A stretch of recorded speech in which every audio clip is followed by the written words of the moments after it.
त्यात सर्रास कोयत्याचा वापर केला जातोय, त्यामुळे बाकी सुद्धा कोयता गँगची एक अशी व्याख्या होत झाली आहे. तर तो कोयत्याचा वापर कमी करण्यासाठी रोखण्यासाठी काय करू शकता? जे काही इश्यूज क्राईममध्ये आहे ते आयडेंटिफाई करून पूर्णपणे इफेक्टिव्हली क्राईम प्रिव्हेन्शनसाठी जी काही आम्हाला अधिकार प्राप्त आहे त्याचे यूज करून crime control finally topmost priority राहणारच आहे. बिकॉज क्राईममधूनच इतर सगळे लॉ अँड ऑर्डरवर परिणाम असते, इतर सर्व गोष्टीवर परिणाम असते. तर अशा प्रकारचे कोणी वापर करत असतील आयडेंटिफाय करून जे काही टॉप 20 क्रिमिनल्स आहे प्रत्येक पोलीस स्टेशनला त्यांच्यावर परिणामकारक कारवाई होईल, यामध्ये काही दोन मत नाही. चाललंय गेल्या 3.25 वर्षामध्ये जवळपास 225हून अधिक संघटित गुन्हेगारी टोळ्यांवरती मोक्का कारवाई झाली आहे आणि जवळपास 250 ह्याच्यावरती MPDA कारवाई झाली. पण मोक्काचं असं होतं की तो कोर्टामध्ये टिकत नाही, त्याच्यामुळं त्या आरोपींना तात्काळ जामीन मिळतो किंवा तो टिकत नाही, त्याच्यामुळे कन्व्हिक्शन होत नाही. तर या सगळ्यांकडे आपण कसं बघता? बघा, ते स्पेशल ॲक्ट्स आहे त्याचे योग्य वापर करून शेवटी कोणता कायद्याची वापर करायची ते आम्ही चर्चा करून निर्णय घेऊ. शेवटी कायद्याची वचक क्रिमिनल एलिमेंट्सवर व्हायला पाहिजे आणि आमचे जे टॉप क्रिमिनल शहराचे आहेत त्यांच्यावर परिणामकारक कारवाई होईलच, ज्यांच्यामुळे जे बॉर्डरलाईन एलिमेंट्स आहेत त्यांच्यावर जे ट्रिकल डाऊन इफेक्ट जे म्हणतो त्यांच्यावर योग्यरित्याने करण्यात येईल.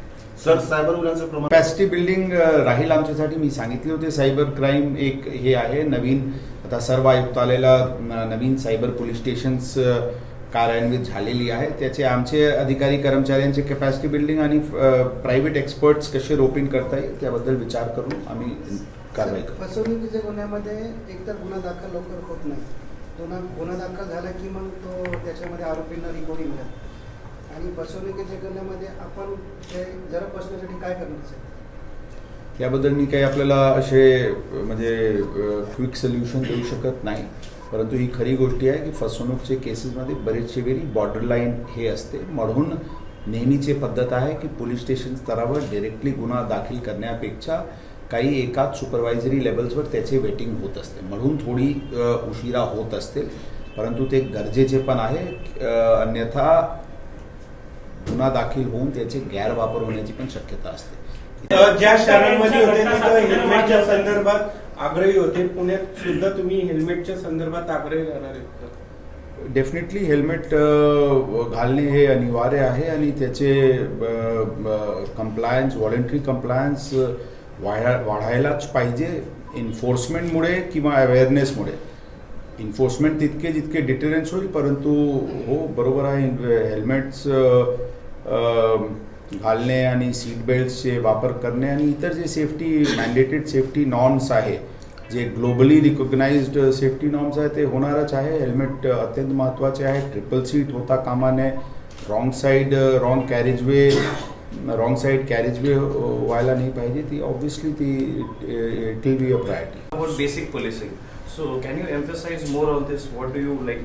See, I don't know what the present situation here is in respect of the visibility. I'm sure there would be a laid down, institutionalized mechanism for effective visible policing. But the expectations of people also keep rising over a period of time. So whatever is required to augment the visibility, it shall be done, because finally the visibility of police gives confidence to the vulnerable section especially. सगळ्यात मोठी पोलिसांसमोरची task आहे traffic management. ट्रॅफिकसाठी काय तुमचं vision असेल एकूण पुण्याच्या? ट्रॅफिकचे मुद्दा सुटला आणि मी सांगितले होते बहुतेक ट्रॅफिक सुरुवातीला की ते आमचे ब्रेड अँड बटरच आहे, ते सांगितले होते. सर्टनली ट्रॅफिकमध्ये रेग्युलेशन आणि डिकंजेशन ऑफ ट्रॅफिक हे मुख्यतः आमचे प्रयत्न राहणार आहे. इन्फोर्समेंट तितकेच जितके डिटरन्स असायला पाहिजे तितकेच इन्फोर्समेंट आणि evidence based enforcement, camera based enforcement करण्याची प्रयत्न राहील. परंतु मुख्य उद्देश जे कंजेशनचे टायमिंग्स आहे आणि कंजेशनचे हॉटस्पॉट्स आहे ते आयडेंटिफाय करून त्यावेळी डिकंजेस्ट करण्याची प्रयत्न राहील. दरवेळेस आहे हेल्मेट सक्ती केल्यानंतर हेल्मेट नको अशी एक मुवमेंट असते आणि खूप वेळा ती मुवमेंट पॉलिटिसाइज झाली आहे. अनेक आयुक्तांना विड्रॉ करावं लागले त्यांचे स्टँड. की हेल्मेटचं कंपल्शन असेल किंवा कारवाई असेल, तर तुम्ही अशी मुवमेंट झाल्यानंतर तुम्ही काय करणार आहात? कारण तशी आता इट इज ती फार प्रीमॅच्युअर होईल मला काही कमेंट करणे. जसं मी म्हटले की कोणत्याही गोष्टीचे अवेअरनेस आणि व्हॉलेंटरी कंप्लायन्स वाढण्याच्या दृष्टिकोनातून प्रयत्न होणे गरजेचे असते. ती सगळे बघून किती अवेअरनेस करायचे आणि किती इन्फोर्समेंटमधून डिटरन्स करायचे त्याबद्दल आम्ही आमच्या अधिकाऱ्यांची चर्चा करून योग्य निर्णय घेऊ. त्यांचा पण धोका आहे. नुकतंच मागच्या वर्षी एक मॉडेल सुद्धा पुण्यात ओपन झालं. तर अशा कारवायांवर लक्ष ठेवण्यासाठी विशेष काही प्रयत्न तुम्ही केला? ऑब्व्हियसली ते जे वल्नरेबल टेरर अटॅकच्या दृष्टिकोनातून जे वल्नरेबल एरियाज आहे किंवा जे प्लेसेस ऑफ हाय फुटफॉल आहे किंवा व्हायटल इन्स्टॉलेशन्स आहे त्याचे आढावा घेऊन आवश्यकप्रमाणे सिक्युरिटी बीफअप करण्यात येईल. कारण ही अत्यंत महत्त्वाची विषय आहे. सर, आगामी काळामध्ये लोकसभा, विधानसभा आणि पुन्हा पुणे महानगरपालिकेच्या इलेक्शन्स होतील. ह्या अनुषंगाने आता कमी कालावधी आपल्याकडे आहे, तर त्या दृष्टीने पुढे तुम्ही कसं पाहताय? बरोबर आहे. चॅलेंजिंग टाइम्स आहे. हे पुढचे 2-3 महिना हे चॅलेंजिंग टाइम्स आहे. इलेक्शन्स आहे. इलेक्शन्सचे नियोजन, इलेक्शनमुळे VVIP व्हिजिट्स वाढतील. Overall activity